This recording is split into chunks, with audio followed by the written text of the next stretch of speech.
É o Dia Internacional da Não Violência contra a Mulher. Essa data foi criada pela ONU em 1999. Vou voltar aqui com o telão logo do início do programa, que é para mostrar. Esse é um relógio da violência, que traz o seguinte dado. A cada 2 segundos, uma mulher é vítima de violência física ou verbal no Brasil. Então, esse número que está aqui, 20.885,6, é só do dia de hoje, né? É só para a gente ter uma ideia de quão grave é a situação. Quando a gente olha assim, né, materializado e pensando em cada 2 segundos alguém ouviu ou foi realmente agredida, fica muito forte. Tem um dado que saiu também da Universidade do Ceará, de um estudo que foi feito no Nordeste.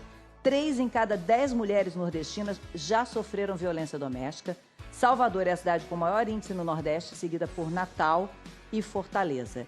Quer dizer, é uma luta que a gente tem que continuar, é claro, né, Major? Mas é difícil, né? Porque a cada momento as pessoas continuam... É uma luta diária, porque é uma luta contra uma cultura que está aí imposta e uma cultura que foi normalizar nossas relações. Em algum momento da história, alguém entendeu que a mulher poderia ser subjugada pelo homem, que poderia ser controlada pelo homem.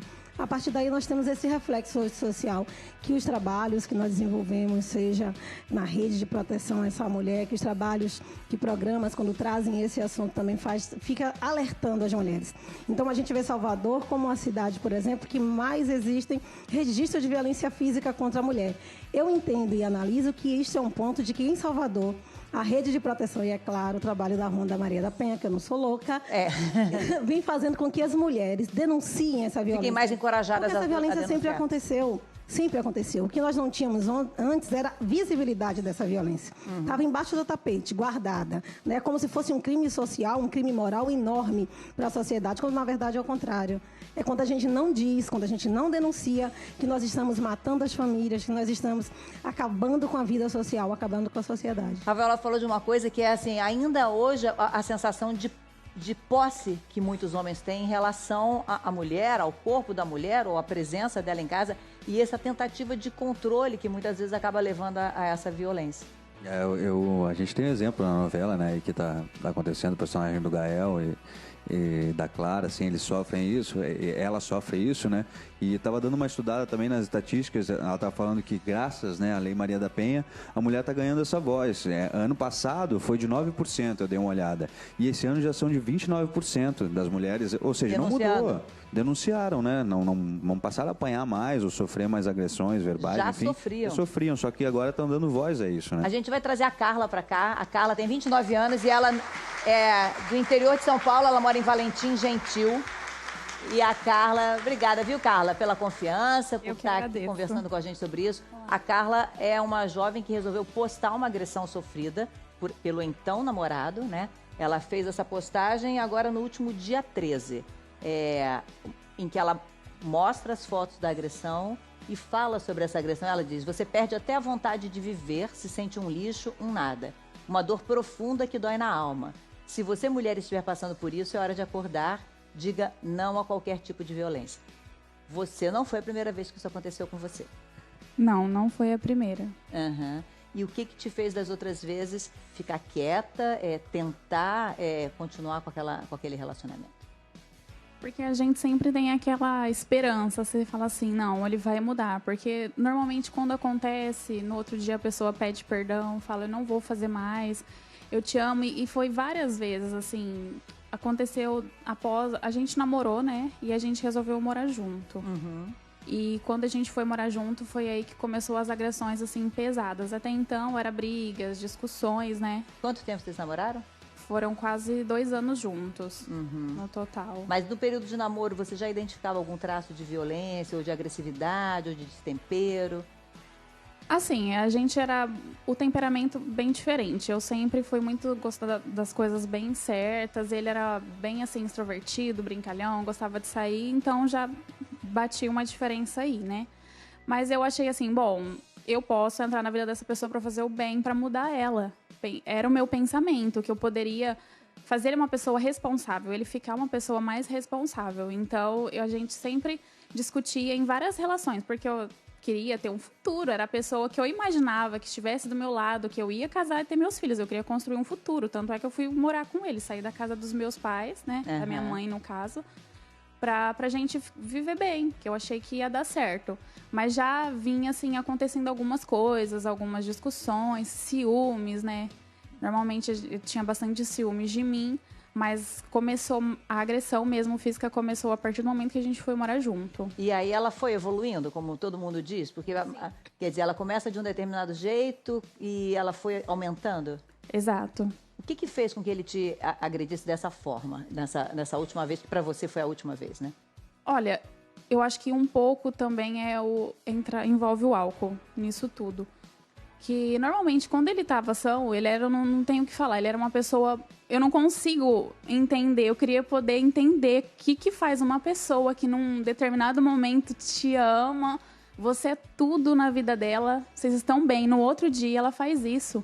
E envolve o álcool no meio disso tudo. Normalmente, quando ele bebia, ele ficava muito alterado e agressivo. E as nossas brigas, sempre no nosso namoro, vinha decorrente da minha implicância dele com a bebida. Eu sempre pedia para ele beber um pouco menos. Então, no caso, eu sempre fui a chata da história, inclusive para todas as pessoas. Eu era a chata, implicante, que sempre pegava no pé. Isso tem muito a ver, né? Eu tô achando interessantíssimo o discurso, né? Porque o que você fala é o que eu vejo na minha prática diária. Como, primeiro, as pessoas e nós mesmos nos culpamos pela agressão que o outro fez. O único culpado não é que você era chata, nem porque ele bebia, não. É só ele. Quem é culpado de uma agressão é quem agride. Sempre será isso. Né? Então, você não se preocupe em relação a isso. E uma outra coisa é essa construção que a gente faz, e você vem trazendo em sua fala, de já dar a ele a desculpa perfeita por ter te agredido. Ele bebia. Foi isso que fez. Não. Existe uma relação que é um ciclo da violência, né? Que começa primeiro nessa lua de mel, nesse homem maravilhoso que nós temos, que cuida da gente, que nos conforta todo o tempo. E aí, nesta lua de mel, começam os primeiros indicativos. É atenção, para ele parar de reclamando das roupas que você usa. Ali, perfeito. A gente está num ciclozinho da violência ali. O início com as flores, né? Tudo lindo. Isso, a roupa que você usa. Daqui a pouco ele vai isolar você dos seus amigos. Eu não gosto que você saia com Maíra, que Maíra não é uma pessoa muito boa. Eu acho melhor você não ir para casa de sua mãe hoje. Isola você, para que você só tenha como motivo de vida ele.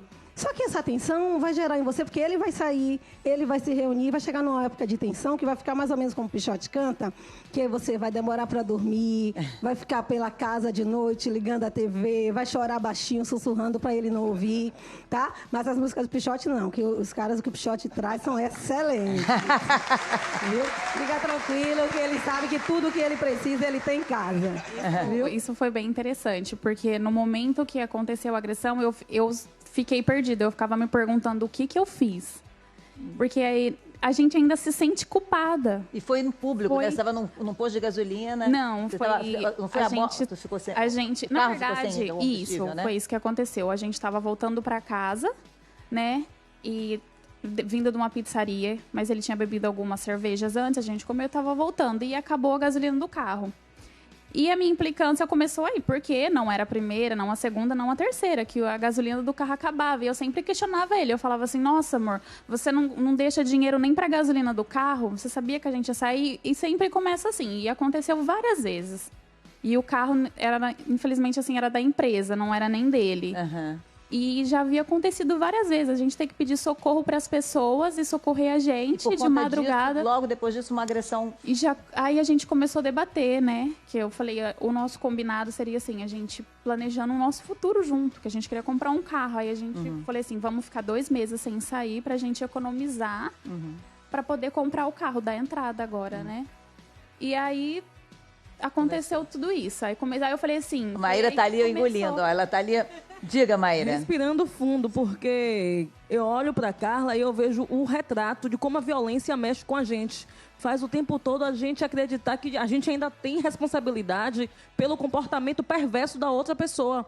E a gente termina romantizando essas relações. A gente é educado, eu vi quando Carla falando assim, eu implicava... Você não implicava. Pelo que você fala, ele é uma pessoa que bebe, não guarda o dinheiro para gasolina, é uma pessoa descompreendida, que você precisa de alguém que chame a atenção. É uma pessoa desorientada, entendeu?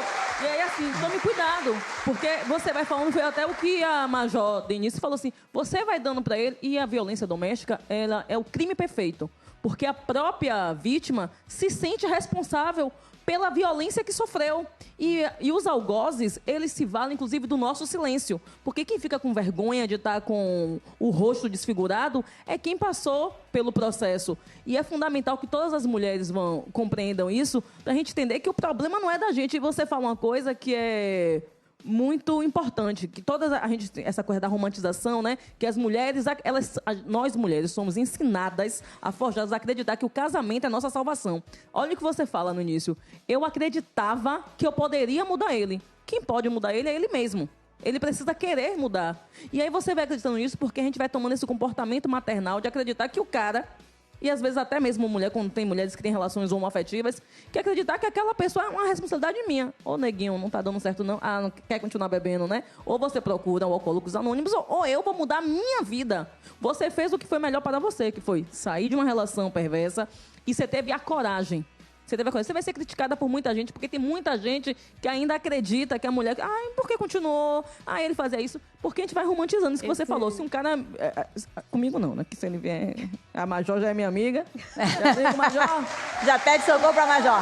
Que vai ser a primeira... Eu acredito. Vai ser a primeira mulher negra comandante da Polícia Militar. Eu tô aqui nessa onda, porque já pensou ver um monte de gente batendo continência pra negona?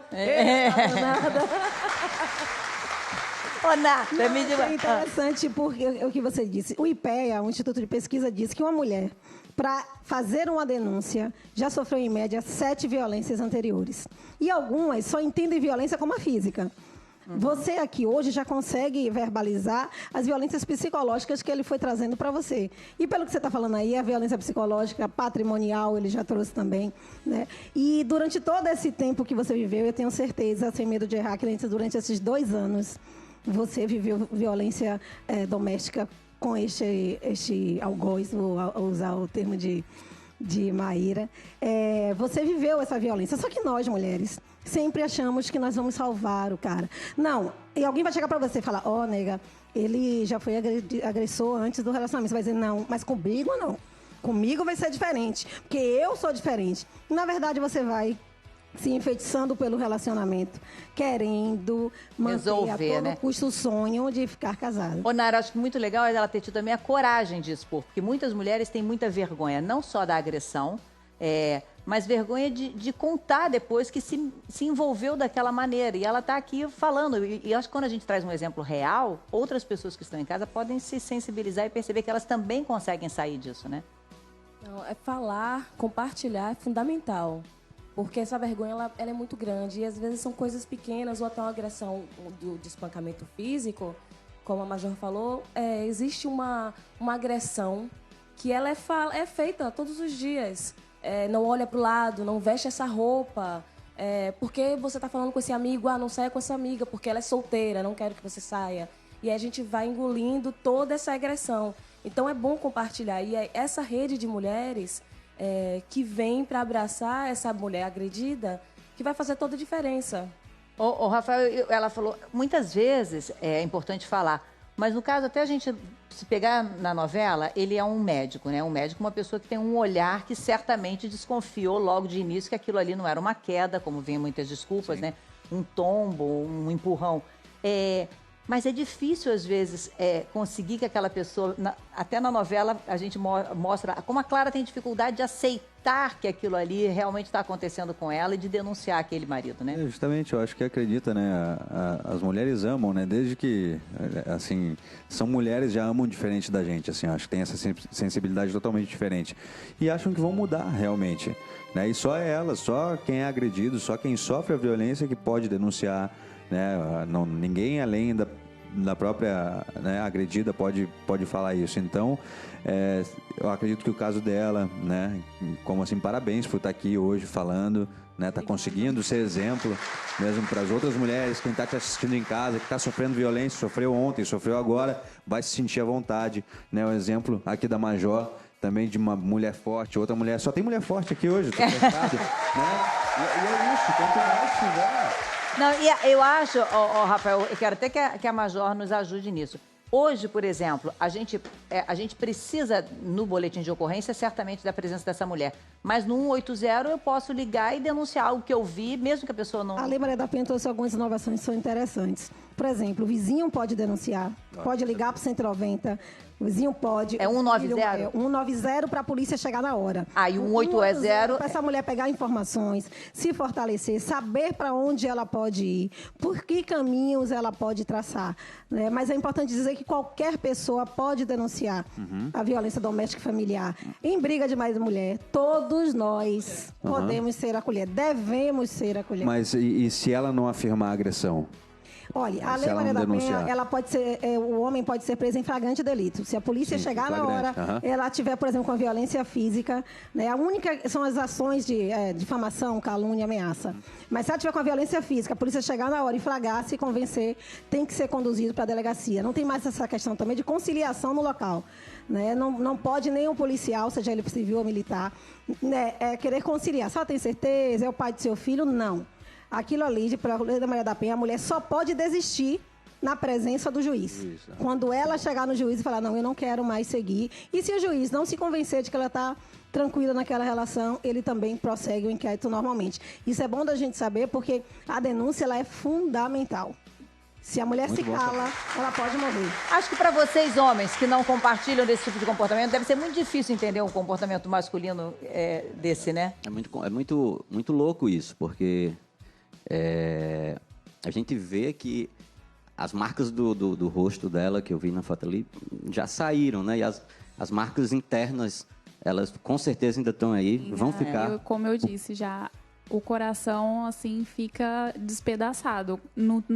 Aqui mostrou só um pedaço do texto, eu postei um texto e escrevi que ali foi o fim da realização de um sonho, de dividir a vida com a outra pessoa, até os defeitos, né? E naquele momento que acontece, você se sente um nada, sem o apoio de ninguém. Você não vê saída para aquilo, mas eu não sei de onde eu arrumei forças sozinha, porque no momento que aconteceu eu não dividi com ninguém, nem para minha família, ninguém sabia. Inclusive eu fui pro UPA, né, sozinha, ninguém da família dele foi comigo, ninguém na delegacia foi, Carla, você tá bem? Você precisa de alguma coisa? Não, eu me senti assim... pior pessoa do mundo. Foi naquele momento que eu, sozinha, após eu voltei do UPA, que eu pensei, eu falei, nossa, gente, minha mãe não me criou pra mim ser espancada. Eu não nasci pra isso. Eu sou mulher e eu quero lutar por essa causa. Eu fiz o texto, coloquei que se qualquer mulher tiver qualquer tipo de violência, né, tem a física, a verbal também, não tenha vergonha. Pode se expor, porque a gente... unidas, a gente pode tudo, sabe? Eu acho que o parceiro não pode te diminuir a ponto de eu achar que eu era um lixo naquele momento. Aí, às vezes, eu me perguntava. Eu me senti culpada por alguns momentos. Eu falava, nossa, o que eu fiz de errado? Eu não entendia. Só que, devido à repercussão que teve, eu fiquei... Nossa, eu chorei. Eu fiquei muito feliz, assim, emocionada. De ver a reação das pessoas. De ver a reação das pessoas. Como eu fui acolhida, eu achei que eu ia ser tripudiada na internet, que as pessoas iam falar assim, que eu estava querendo me aparecer naquele momento. Não, e o bom de você falar isso é exatamente isso. Ou seja, quando a gente fala, a gente tem essa chance. A gente tem a chance de receber algum tipo de ajuda que a gente antes não está vendo, né? E não só o fato de que seja errado se sentir culpada, como de atribuir a outros elementos a culpa. A culpa é só dele. Quando você falou 2 vezes aqui que ele bebia, eu tomo uma cervejinha também. E quando eu tomo minha cervejinha, eu fico mais carinhoso. Entendeu?